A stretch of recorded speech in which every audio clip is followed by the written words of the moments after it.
Irmãos, as crianças estão indo para a salinha e nós vamos ouvir a palavra do Senhor para o nosso coração, para a edificação da nossa casa. A gente tem que pensar assim, né? Não é só para a minha edificação pessoal, mas para a edificação da nossa casa. E o texto é muito conhecido, Josué 24, 14 e 15. Normalmente você se lembra muito do final do verso 15, mas o texto é muito interessante. Josué 24, 14 e 15, que nós vamos ler juntos, em uníssono, em um só som, em uma só voz. Josué 24, 14 e 15. O título que está na nossa tradução é Renovação da Aliança. Mas nós não vamos ler todo o capítulo, toda a parte delimitada. Nós vamos ler só o 14 e o 15. Porque o que nos interessa aqui é a postura de Josué frente à sua família. Vamos ler todos juntos. Agora, pois, temei ao Senhor e servi-o com integridade e com fidelidade. Deitai fora os deuses aos quais serviram vossos pais da além do Eufrates e no Egito, e servi ao Senhor. Porém, se vos parece mal servir ao Senhor, escolhei hoje a quem sirvais: se aos deuses a quem serviram vossos pais, que estavam da além do Eufrates, ou aos deuses dos amorreus, em cuja terra habitais. Eu e a minha casa serviremos ao Senhor. Eu e a minha casa serviremos ao Senhor. Josué comprou aqui uma briga em prol da família e da fidelidade ao Senhor. Nós hoje precisamos comprar uma briga muito séria. É tempo de lutar pela família, e é esse o nosso tema para essa noite. É tempo de lutar pela nossa casa, pela nossa família. Josué resolveu lutar contra o mundo, se necessário fosse, dizendo: se vocês vão servir a ídolos, é problema de vocês, escolham isso agora e hoje. Eu e a minha casa, nós vamos servir o Senhor. Nós precisamos de uma postura semelhante, mais do que nunca.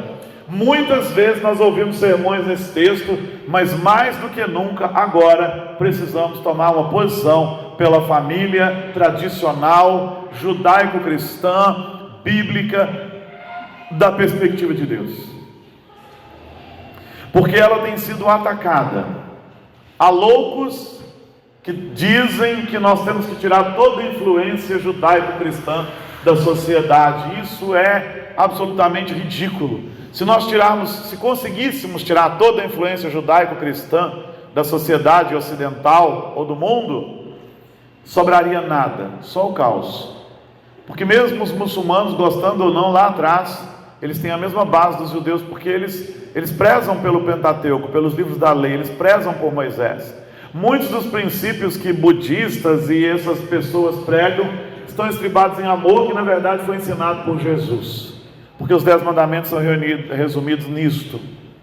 Mas o mundo trabalha ferozmente contra a gente sabe por quê? Porque eles se sentem incomodados com a pregação sobre o pecado, e eles querem viver a perversão, querem viver a libertinagem, querem viver a degradação, eles querem viver o prazer a todo custo, e entendem que isso é maravilhoso, e se eles tirarem todo o discurso judaico-cristão que os acusa, eles vão resolver o seu problema. Eu já disse isso aqui e repito, não vão.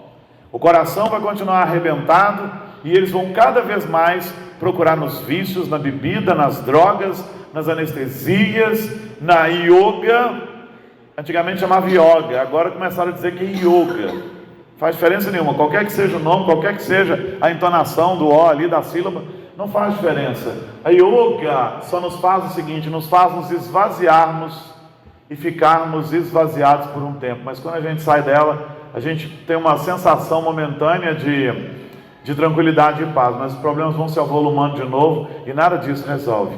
O que resolve o problema do homem é se esvaziar de si mesmo e do pecado, e ser enchido do Espírito Santo até transbordar. Aí resolve.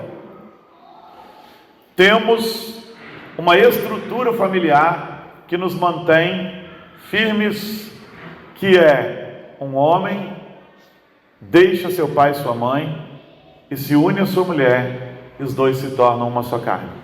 E um homem unido a uma mulher tem filhos e formam assim a sua família.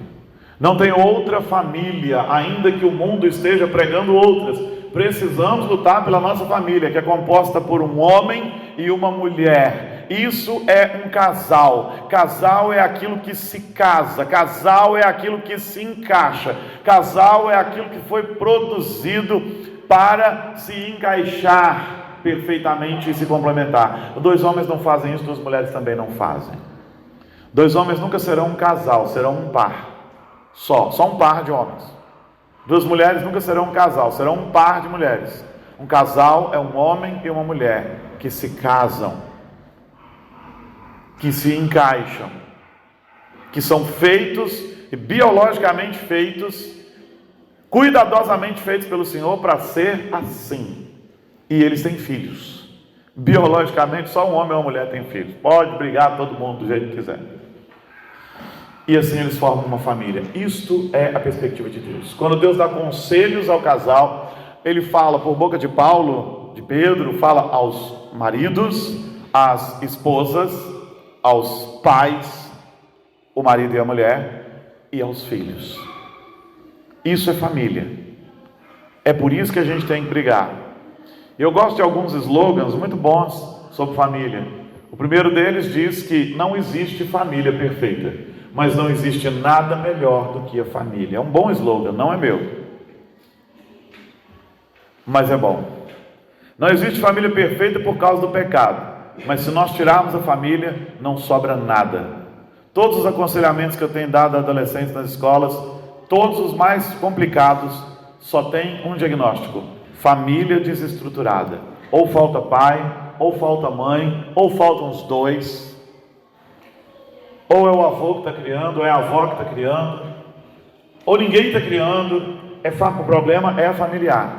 O problema da nossa sociedade é familiar. Quanto mais a nossa sociedade foi sendo atacada, a família foi sendo atacada pela sociedade, mais a sociedade foi ficando degradada.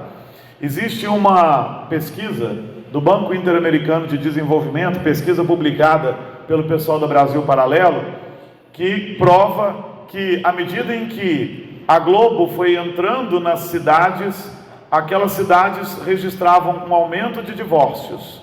E nós entendemos o porquê. Porque todas as novelas ou novelas depõem contra a família. Elas são construídas para justificar o adultério da mocinha oprimida por um marido horrível, mas tem sempre um galã maravilhoso para cuidar dela, e assim o adultério estava sendo justificado. Isso na década de 80. Hoje, só Deus sabe o que tem nas novelas, porque eu não assisto esse negócio, na verdade. Mas o pouco que eu vejo de propaganda é traição, roubo, assassinato, desordem, desrespeito, adultério, luxúria, bandalha, zombaria da fé. É o que se vê. E não é só uma prerrogativa da Globo, não é só a Globo que carrega isso não. Temos que tomar cuidado com os nossos filhos. Netflix lançou mais um desenho com ideologia e com apologia LGBTQ, sei lá o que é mais, o alfabeto inteiro daquele troço. Não é o primeiro, não será o último, e não são só eles quem fazem. Discretamente, você vai se lembrar que no último desenho do Buzz Lightyear, que na verdade é um spin-off, né, sai do Toy Story, naquele desenho você já tem uma cena já que faz alusão a isso. No último Toy Story já tinha duas mães que vão buscar uma criança na escola. É uma cena muito rápida, mas é tudo construído para destruir a família, para normalizar o pecado e para quebrar todas as nossas normas. Precisamos então comprar esta guerra, precisamos entrar nela, precisamos comprar essa briga e precisamos lutar pelas nossas famílias e não desistir delas e renovar a aliança. E por que é que eu escolhi Josué? Primeiro, porque ele teve a coragem de dizer: eu e a minha casa vamos servir o Senhor. Ele teve a coragem de brigar. Ele teve a coragem de dizer: comigo será assim. e ponto e pronto. Mas como é que Josué podia falar pela sua família, pastor? E é interessante, você vai lendo toda a história de Josué, Josué tem muito poucas falhas registradas nas Escrituras. Que eu me recordo agora é só aquela falha em que que o povo que habitava ali mesmo, a região deles, que eram os gibeonitas, eles vieram disfarçados de um povo distante, e ele acabou não consultando o Senhor naquele momento, coisa que ele sempre fazia, e prometeu que não mataria os gibeonitas. Quando chegou um pouquinho à frente, mas vocês são daqui. Que eu me lembre, é só essa a falha mais grave da liderança de Josué. De um modo geral, você vê Josué como um grande líder libertador. E existe um segredo para isso, que é um segredo que nós precisamos aplicar na nossa casa e na nossa família. Não podemos desistir da família, não podemos desanimar da família, não podemos deixar de lutar pelas nossas famílias, mas como ter essa moral de Josué para falar em nome da nossa família? Para começo de conversa, nós homens, uma palavra para nós. Isso é para a gente mesmo. O homem tem que ser o sacerdote da sua casa. O homem tem que cuidar da sua casa. O homem é o representante federal da sua casa. Ele é o provedor da sua casa. Deve ser o protetor da sua casa. Mas não só para defender a família contra o ladrão, antes de tudo, para defender a sua família contra o pecado. Nós precisamos ensinar a nossa casa. Nós precisamos assumir o compromisso para a nossa família. Nós precisamos fazer aquilo que Deus fez o homem para fazer. Ser o representante federal da sua casa, o cabeça da sua casa, aquele que vai tomar as decisões e as coisas vão caminhar. Pastor, mas não está fácil, a coisa está diferente hoje em dia. Não está diferente. O que está diferente muitas vezes é a postura que a gente toma.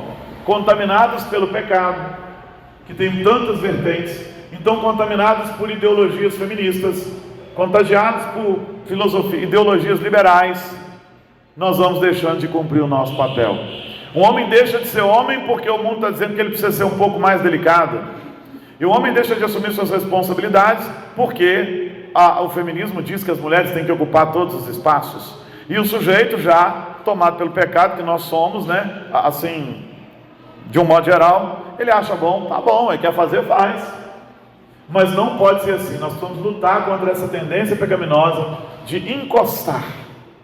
Nós precisamos assumir a postura da nossa casa. E Josué o fez. E tem um segredo muito precioso que está lá no começo do ministério de Josué. Quando Moisés morre, Josué tem que assumir. Deus vem e ele vai animar Josué. Eu te convido a voltar às páginas da sua Bíblia, então, lá para o primeiro capítulo do livro de Josué, para você entender como que Josué chegou ao ponto de falar com autoridade, falar em nome da sua família, ser respeitado pela sua família e mais, ser respeitado pelos anciãos que viveram no tempo dele, que viveram muito tempo depois dele e que conservaram a fé. Josué não foi uma bênção só na casa dele, Josué foi uma bênção na casa dele, foi uma bênção para os israelitas, foi uma bênção para os outros anciãos de Israel que aprenderam, que caminharam com ele e que de fato foram testemunhas fiéis do poder de Deus.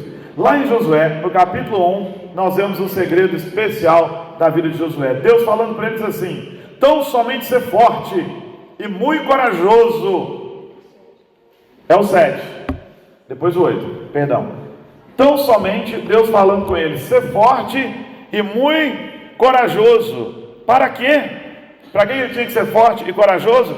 Para teres o cuidado de fazer segundo toda a lei que meu servo Moisés te ordenou.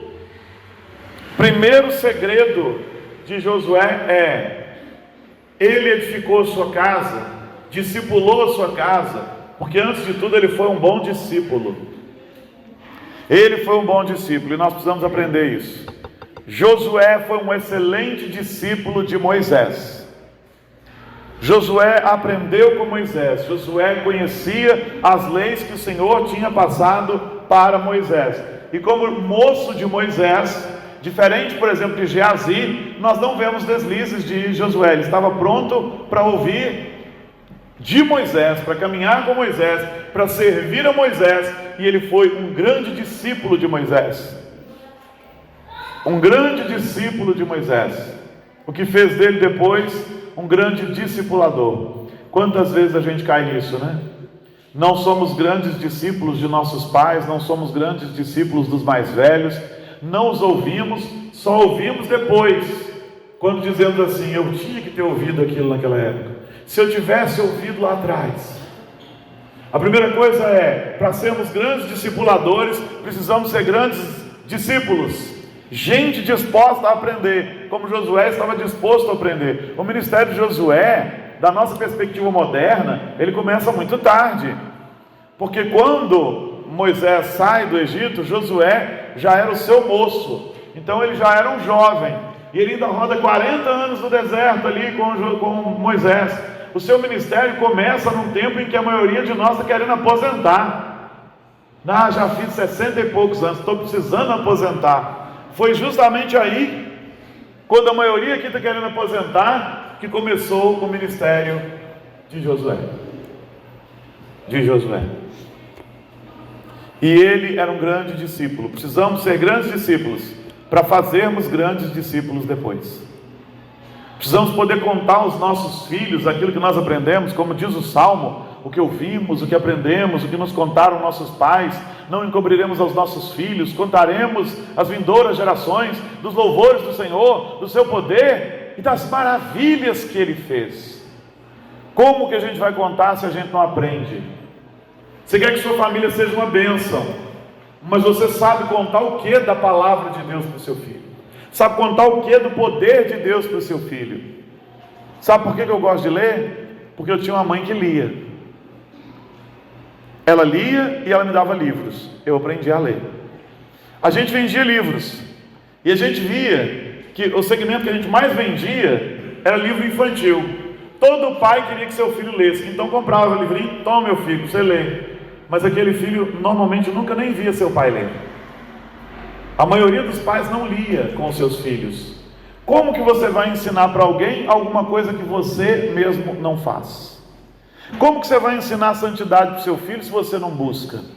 Como que você vai ensinar para o seu filho respeito se ele não te vir respeitar? Como que você vai ensinar seu filho a ler a Bíblia se ele não te vê lendo a Bíblia? Ué, não é importante, mas ele não faz? Eu contei aqui uma vez que eu conheci um presbítero que trabalhava para o governo, e trabalhava o dia inteiro com notebook, tablet, sempre preenchendo relatórios, fazendo coisas, fazendo pesquisa, entregando trabalho pela internet. E o que ele fazia? Quando ele terminava o trabalho, ele automaticamente já pegava o tablet ou o notebook, abria a Bíblia e começava a fazer o seu devocional ali. A filha dele, pequenininha, não sei que idade tinha, 4, 5 anos talvez, falou: papai, o senhor agora não lê mais a Bíblia, né? Leio, minha filha. Eu leio. Não, agora o senhor só fica no notebook e no tablet, nunca mais eu vi o senhor ler a Bíblia. Ele entendeu que era importante o ato de abrir a Bíblia, para que sua filha ouvisse lendo a Bíblia, porque isso é exemplo, e nós ensinamos pelo exemplo. E então ele fechava o notebook, desligava a tela do tablet, passou a pegar a Bíblia, para que a sua filha pudesse vê-lo lendo a Bíblia. Era um memorial importante. Ele estava criando memórias importantes da sua filha. Meu pai lê a Bíblia. O meu pai gosta de ler. O meu pai gosta de orar. Como que seu filho vai aprender a orar se você não ora? Eu oro, pastor, mas seu filho vê você orando? O seu filho vê você orar? O seu filho vê você vindo à casa do Senhor porque você se importa com a reunião de oração? O seu filho vai crescer em conhecimento bíblico porque ele está vendo você vir à igreja para aprender num estudo bíblico, ou para aprender numa escola dominical, ou que você ensina para ele que ganhar o dinheiro aqui nessa terra é o mais importante, arrumar um bom emprego é o mais importante, e as coisas do Senhor é se der tempo. É isso que você ensina para ele? Quais as conversas que ele vê você tendo? São conversas edificantes da palavra? Ou normalmente está se comentando sobre alguém, falando de alguém, reclamando de alguma coisa, reclamando da igreja? Como que ele vai amar a igreja se você reclama da igreja? Um absurdo. Reformando, já tem tempo, não sei nem se alguém reclamou disso, é só um exemplo. E a gente fica reunido ali fora? Um absurdo, porque fulano não devia ter feito isso, Beltrano não devia ter feito aquilo. Se a única conversa que você tem é de reclamação da igreja, como que seu filho vai aprender a amar a casa do Senhor, a igreja do Senhor, os irmãos, a palavra do Senhor, a oração? Nós precisamos discipular. Josué discipulou sua família, podia falar em nome dela, porque antes de discipular a sua família, ele já era um bom discípulo. Tanto que Deus diz, é só você tomar cuidado para guardar aquilo que você já aprendeu com Moisés, aquilo que você já aprendeu na lei. E nós precisamos lutar pela nossa casa, discipulando nossos filhos. Tem muita gente aí tentando discipular nossos filhos, em escolas, na rua, no TikTok, no celular, nos streamings. Está todo mundo querendo discipular nossos filhos, criando o dia do orgulho isso, o dia do orgulho aquilo, o dia do orgulho aquilo outro. E é tão demoníaco esse negócio, porque pode ter dia do orgulho gay, mas não pode ter dia do orgulho hétero. Pode ter dia do orgulho negro, mas não pode ter dia do orgulho branco. Pode ter dia do orgulho ateu, mas não pode ter dia do orgulho cristão. Vai eu fazer uma camiseta e colocar ali, né? Tenho orgulho de ser branco, hétero, cristão. Vão me matar na rua. Este é o mundo em que vivemos. Mas vamos abrir mão dos nossos princípios por isso? Não. Aprendendo da palavra e aprendendo do Senhor, nós aprendemos que nós nascemos para ser isso mesmo. Héteros, a cor é de só menos importância. Para mim você pode ter a cor que você quiser. E seria estúpido da minha parte tocar nesse assunto, considerando que lá em casa tem negro, tem branco, tem amarelo, tem vermelho, tem de tudo na minha genealogia, e na sua também. E na sua também. Mas é tão estranho que as outras pessoas têm o direito de ter orgulho de ser ateu, orgulho de ser isso, orgulho de ser aquilo. Mas se você disser, tem orgulho de ser cristão, o mundo cai. Que absurdo, que desrespeito, que gente retrógrada. É isso então, é isso que nós somos, e nós não vamos nos envergonhar disso. É isso que eu sou retrógrado. Essa é a minha posição, retrógrada. Se você não gosta, mas saiba que nós não estamos sozinhos nisso. Eu vou ler uma matéria essa semana de uma loja que resolveu lacrar. Fez uma semana lá, um dia LGBT, colocou um monte de artigo LGBT para criança.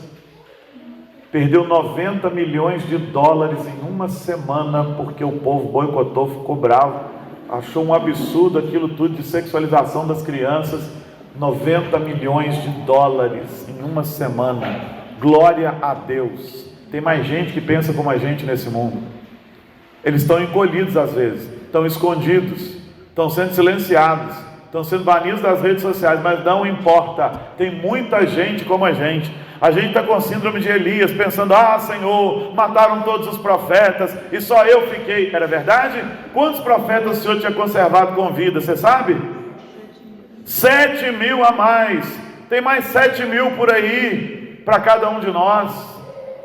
E nós precisamos comprar essa briga. A primeira coisa é que o cara então era um discípulo, por isso ele ia discipular a sua família. Depois, o que mais o Senhor diz para ele? É para fazer segundo toda a lei que Moisés te ordenou. Dela não te desvies nem para a direita, nem para a esquerda, para que sejas bem sucedido por onde quer que andares.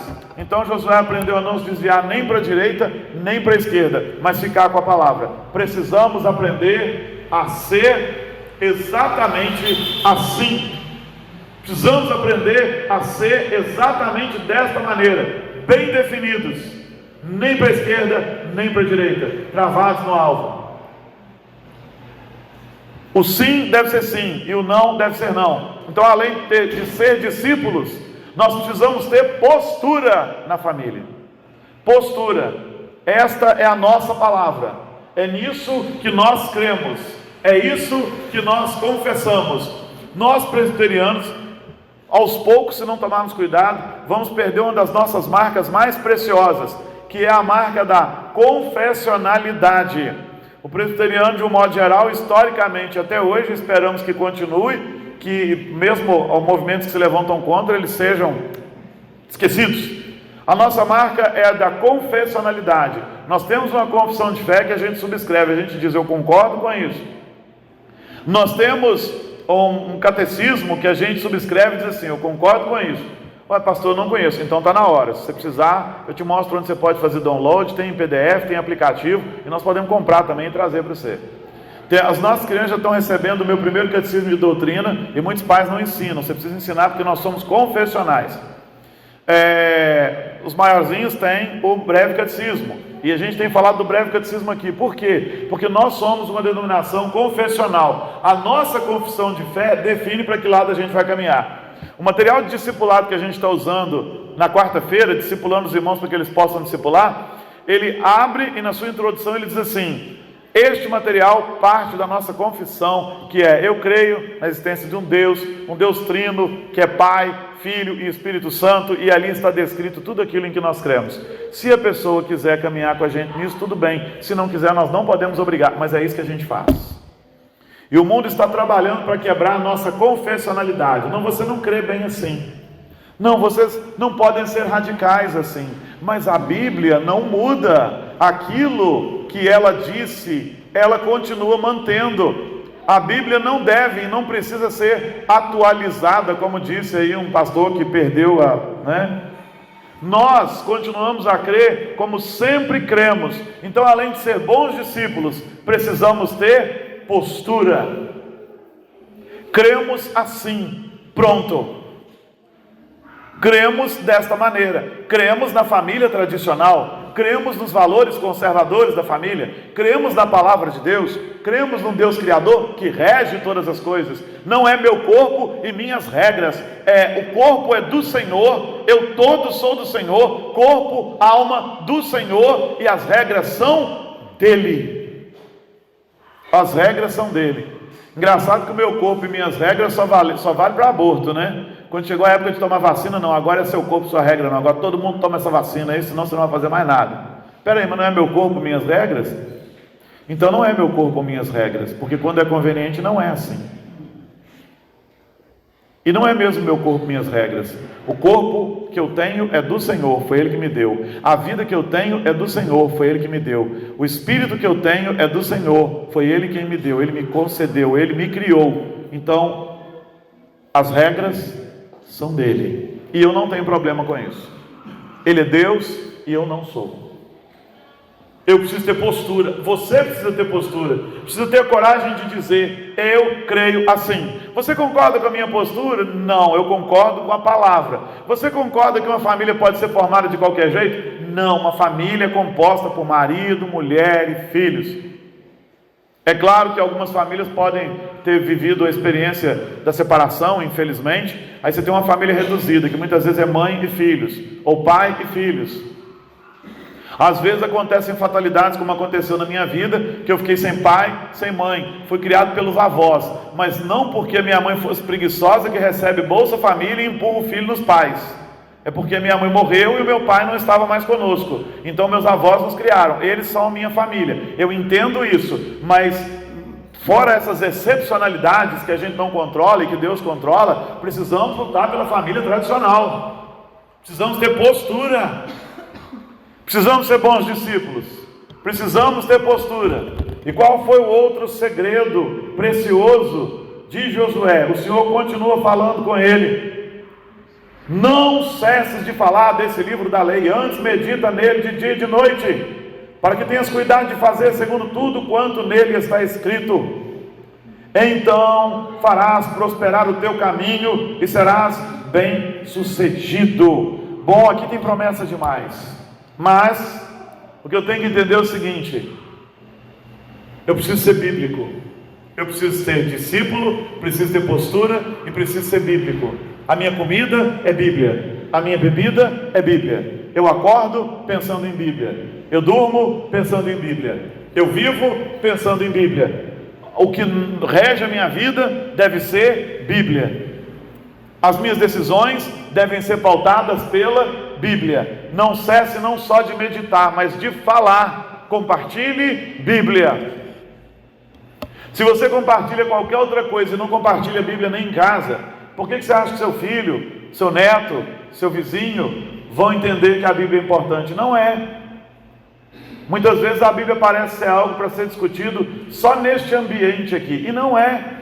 Não é que você precisa ficar citando versículo bíblico para a pessoa, mas ela conversando com você, você deve transpirar os valores bíblicos, mesmo que você não fique citando versículo. Mas Paulo em Gálatas no capítulo 5 diz assim, assim e assim. Não precisa ser assim, mas o conceito fica Querido, olha, eu não abro mão da família, porque a família é importante. Deus criou a família assim. Deus nos fez dessa maneira. A sua conversa pode caminhar por aí, mas se ele te pedir onde é que está isso na Bíblia, aí pronto, tudo bem. Mas se não, o seu conversar diário pode ser isso. Ele não precisa ter aquela cara de algo que a gente usa dentro da igreja, assim, né? O evangeliquez, a língua dos crentes, a língua que só os crentes sabem falar. Não, você pode conversar normalmente, expondo os conceitos, mas não cesse de falar desse livro da lei. Meditar aqui é ler, e ler em voz alta, não necessariamente como na minha altura, mas é quando você lê alguma coisa e quer entender, o que você faz? Você lê. Se você lê só com os olhos e não entender, o que a gente costuma fazer? Voltar e ler em voz alta para assimilar melhor. É porque você tem mais sentidos agindo aqui. Você tem a sua visão, você tem a sua audição, você tem... O meditar aqui tem essa ideia. Meditar de dia e de noite. Então a gente lembra do Salmo 1. Bem-aventurado o homem que não anda no conselho dos ímpios, não se detém no caminho dos pecadores, nem se assenta na roda dos escarnecedores. Verso 2. Antes o seu prazer está na lei do Senhor, na sua lei ele medita de dia e de noite. Precisamos ser bíblicos e transpirar Bíblia. Os conceitos que precisam transpirar da gente são Bíblia. De vez em quando a gente pega crente com um conceito absolutamente mudando. Alguma coisa do tipo, não, comigo é assim, bateu, levou. Ou alguma coisa assim, se eu tiver oportunidade eu quero levar vantagem mesmo. Eu já vi crentes expressando conceitos assim. E eles são ímpios. E eles não são do Senhor. E muitos outros conceitos, eu poderia dizer aqui, mas não tem necessidade. Muitos outros conceitos, mas não há necessidade mesmo. E olha, se formos discípulos, se formos firmes, se formos bíblicos, meditando na palavra, tem uma promessa aqui maravilhosa. Diz que o Senhor fará prosperar o nosso caminho. E nós seremos bem-sucedidos. Não te mandei eu ser forte e corajoso, não temas nem te espantes, porque o Senhor teu Deus é contigo por onde quer que andares. Deus falou isso para Josué, mas o princípio expresso aqui de compromisso com a palavra, de discipulado e de firmeza, vale para nós também.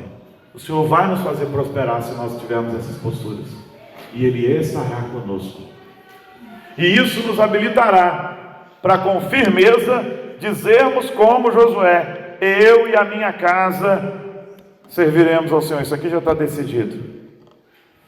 Já está decidido. Nós serviremos ao Senhor. Por que Josué está pegando tão pesado assim com esse povo? Porque ele está dizendo o seguinte, olha, vocês precisam temer ao Senhor. Voltei lá para os versos 14 e 15. Porque vocês não temem ao Senhor. E sabe por que aquele povo não temia o Senhor? Josué explica. Porque ainda tinha deuses do Egito no meio deles. É engraçado que outro dia nós vimos como o Senhor humilhou os deuses do Egito nas 10 pragas. Mas o povo ainda conservou deuses egípcios no seu meio. Pastor, eu nunca ouvi falar isso. Ouviu sim. Está lá em Ezequiel, no capítulo 20, versos 7 e 8. Em Ezequiel, no capítulo 20, versos 7 e 8, olha o que Ezequiel diz do povo de Israel. Inclusive, muitos anos depois de Josué, hein? Se muitos anos depois ainda tinha deuses dos egípcios, imagina aqui agora. Olha o que ele disse. Então lhes disse, cada um lance de si as suas abominações, de que se agradam os seus olhos. Mais uma vez a questão dos olhos, né? E não vos contamineis com os ídolos do Egito. Eu sou o Senhor vosso Deus. Mas o povo se rebelou contra mim e não me quiseram ouvir. Ninguém lançava de si as abominações de que se agradavam os seus olhos, nem abandonavam os ídolos do Egito. Então eu disse que derramaria sobre eles o meu furor, para cumprir a minha ira contra eles no meio da terra do Egito. O profeta está nos lembrando que o povo de Israel se contaminou com os ídolos do Egito. E agora Josué diz, ou vocês largam isso, ou vocês vão perecer, mas eu e a minha casa vamos servir o Senhor. Nós precisamos ter essa postura. Olha, vocês não querem andar com Deus, vocês querem viver a impiedade desse mundo, mas a minha casa não vai fazer isso. A minha casa vai fazer diferente. E aqui tem um termo interessante. No verso 15 ele diz assim, escolhei hoje a quem sirvais. A palavra aqui também poderia ter sido traduzida assim por: elegei hoje a quem servais. Vocês vão eleger aqueles a quem vocês vão servir. Por que essa palavra é importante? Porque nós sabemos que nós somos eleitos do Senhor. Você é um crente em Cristo Jesus? Então você é um eleito do Senhor. E o eleito do Senhor precisa dar uma resposta de eleição também. Já que o Senhor me elegeu, eu o elegerei como meu Senhor diante do mundo. Você está entendendo o que eu estou dizendo? Tem muita gente que pensa assim: se eu sou eleito, eu não preciso fazer nada. Negativo. O que a Bíblia está dizendo é: o eleito elege o Senhor. O eleito declara para o mundo quem é o seu Senhor. O eleito confessa diante do mundo quem é o seu Senhor. Não importa o ambiente, não importam as pessoas, não importa quão corrompida esteja a sociedade. Nós temos que ter coragem, firmeza, para dizer: eu escolho andar com Deus. Deus me escolheu e eu não posso dar a Ele outra resposta. Um eleito que não escolhe andar com Deus, talvez não seja um eleito para a eternidade. Pode ser eleito, mas para outro lugar, para a perdição. Alguém que sabe que é eleito do Senhor precisa dar ao mundo uma resposta declaratória, dizendo: eu escolho o Senhor, elejo o Senhor, andarei com o Senhor e a minha casa vai andar comigo também. Porque um crente que entende a aliança do Senhor, ele não cogita que a sua casa não ande com o Senhor. A minha casa vai andar com o Senhor. Queridos, o Senhor nos chama para uma postura. Pais, a postura precisa ser melhor. Você precisa ser um discípulo e um discipulador. Se você não está disposto a aprender aqui e aprender na palavra, você não tem nada para ensinar para o seu filho. Então está na hora de você mudar muito a sua postura, aprender a discipular e quem sabe começar a discipular dentro da sua casa. Ao invés de ficar preocupado de repente em ganhar muitas almas para Cristo lá fora, começa na sua casa, com seus filhos, com seu cônjuge, com seus pais, com seus vizinhos, com seus amigos. O relacionamento é algo precioso na nossa vida. Filhos, aprendam a ser discípulos, mesmo que seus pais não sejam, porque senão vocês não serão abençoadores para a nova geração, para a geração que Deus vai levantar com vocês. O mundo está dizendo que a família tradicional já era. Nós dizemos: eu escolho a família tradicional, eu escolho Deus, eu escolho os conceitos de Deus, eu escolho a palavra de Deus, porque antes de tudo Ele me escolheu. Mas o mundo precisa saber que nós temos uma postura, nós temos uma opção, nós temos a opção de andar com o Senhor. O mundo precisa saber disso, e nós precisamos parar de não dizer isso, e de nos retrairmos com vergonha de dizer isso para o mundo. Sim, eu sou um cristão. Eu aprendi isso a duras penas, por causa de muito mau testemunho de muitos pastores. Às vezes o mundo constrange a gente: mas você é um pastor? Mas eu conheço um que dá escândalo. Mas não sou eu. Em nome de Jesus, eu sou, tenho orgulho de sê-lo, tenho alegria de sê-lo. Se alguém aí não sabe exercer o pastorado, isso não é problema meu. Eu não quero isso para a minha vida, eu não sou assim, e não serei em nome de Jesus. Você tem que dizer a mesma coisa: ah, mas você é crente? Mas eu conheço um monte de crente que dá mau testemunho. Aprenda a responder: mas não sou eu. E se sou, não continuarei a ser, porque eu tomo uma postura pelo Senhor. O Senhor me escolheu e eu escolho andar com o Senhor. O Senhor me escolheu e eu escolho andar junto com a minha família com o Senhor. Se Deus te deu pais crentes, Deus está te dando um privilégio glorioso. Ande com eles debaixo da disciplina e do mandato do Senhor, porque Deus trabalha com famílias e a família não pode falir. E essas loucuras de casamento de pessoas do mesmo sexo, de trisal, que é quando agora ensinam que pode haver 3 numa relação, o que nós conhecemos como adultério e perversão do casamento, isso não é para nós, nós não aceitamos isso, não concordamos com isso, não vamos simplesmente abaixar a cabeça e dizer: está tudo normal. Não está normal, não é o que eu quero que meu filho aprenda, nem na escola e nem em lugar nenhum. Porque quem dá educação para a vida e educação familiar para o meu filho sou eu. Preciso ser eu. Acompanhe seu filho na escola. Muita coisa esquisita acontece ali com a anuência de um ou outro educador. Vá à escola, vá à reunião de pais, cuide do seu filho, dá uma olhada no que ele está assistindo, dá uma olhada no que ele está vendo, confere a literatura dele, se é que ele lê, caminhe com ele, conversa com ele, sente-se à mesa com ele, instrua, fale com ele, cuide dele. E você, filho, ouça, porque há bênçãos para um filho obediente. Precisamos ser discípulos, para que sejamos discipuladores, como Josué. Precisamos ser firmes, precisamos ser bíblicos, e precisamos estar dispostos a comprar essa briga. Nós temos uma batalha pela família, e como Josué precisamos nos posicionar. Soldado que não se posiciona é traidor. Precisamos nos posicionar, lançar os ídolos fora, confrontar aquele que diz que é cristão, que diz que está nesse arraial. Tem muita capa de Acã escondida debaixo da tenda de muita família. E você se lembra da história, não é? O povo de Israel deixando de ser abençoado, porque Acã escondeu capa babilônica, que Deus disse para ele não esconder. Ele escondeu riquezas que ele tomou da impiedade, colocou debaixo da sua tenda, do lugar de habitação da sua família. E isso trouxe maldição para Israel e depois trouxe perdição para Acã. Tem muita capa de Acã escondida debaixo das tendas de muitas famílias. E está na hora de ser arrancada e jogada fora, porque a gente tem que tomar uma postura pela família, uma postura por Jesus, uma postura pela Bíblia, uma postura pelos conceitos do Senhor. Não pode mais passar, não podemos mais esperar, não dá para postergar, não dá para procrastinar, é agora. O Senhor está nos desafiando esta noite. Eu vou lutar pela minha casa, eu vou lutar pela minha família, eu vou tomar uma postura pela minha família, e vou comunicar isso à minha família, e vou comunicar isso ao mundo, e lutaremos pela família. Nós temos uma batalha, nós estamos sendo convocados há muito tempo, mas nessa noite o Senhor resolveu nos balançar outra vez. Ah, pastor, mas tem tanta coisa quebrada na minha família. Nada que Deus não conserte.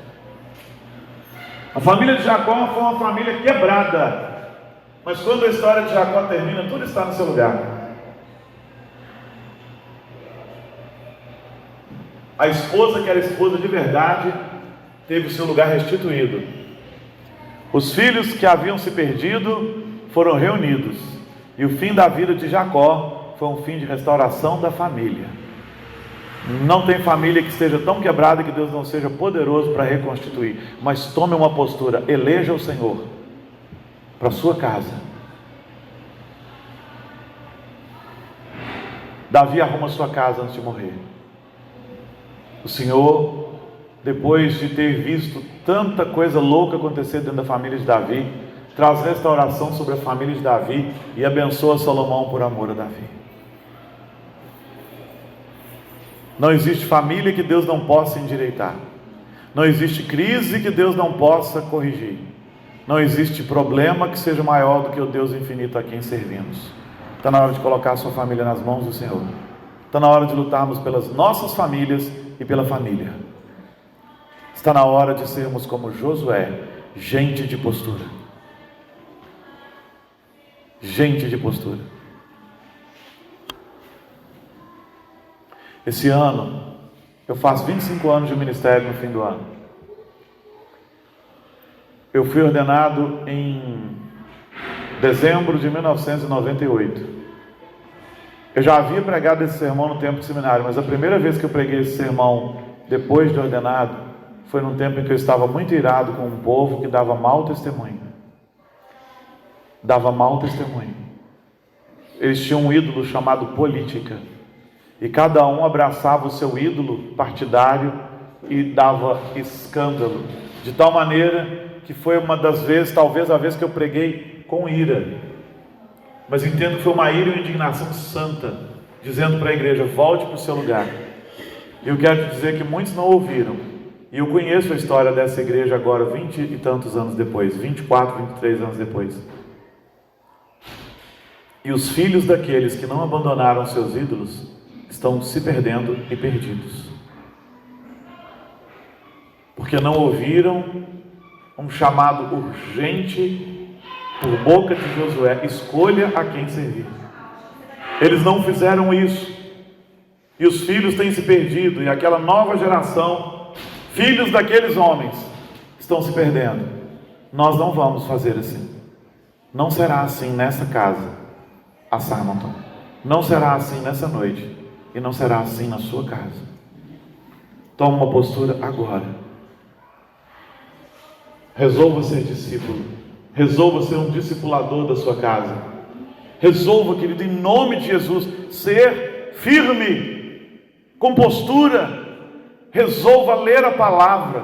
Comece aquela leitura que você nunca terminou. Faça aquela leitura toda da Bíblia que você nunca fez, nem que você leve 3 anos. Medite na palavra todos os dias. Não negligencie sua devocional. Não negligencie sua oração. Não negligencie o privilégio de estar aqui com a sua família sempre que você puder estar. Filho não atrapalha ninguém a vir na igreja. Nós somos prova vivas disso lá em casa.